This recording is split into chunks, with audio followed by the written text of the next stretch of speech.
Hi friends, welcome back to బైపు at the rate of knowledge. మనం కొన్ని GK ప్రశ్నలు వాటి సమాధానాలు తెలుసుకుందాము. ఉక్రెయిన్ దేశ రాజధాని నగరం ఏది? కీవ్. నేచర్ అనే పదానికి తెలుగులో అర్థమేమి? ప్రకృతి.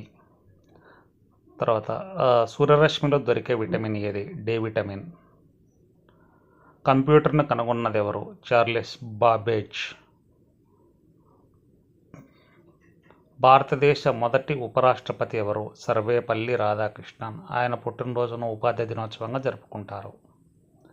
బృందావన గార్డెన్ ఎక్కడ కలదు? మైసూరులో. ఇక్కడ ఉన్నటువంటి బృందావన గార్డెన్లో చాలా సినిమాలు కూడా తీశారు. సారే జహాషే అచ్చ గేయ రచయిత ఎవరు? మహమ్మద్ ఇక్బాల్. పౌరశాస్త్ర పితామహుడు ఎవరు? అరిస్టాటిల్. ఇక మరికొన్ని జీకే విషయాలతో మళ్ళీ ఒక వీడియోలో కలుసుకుందాం.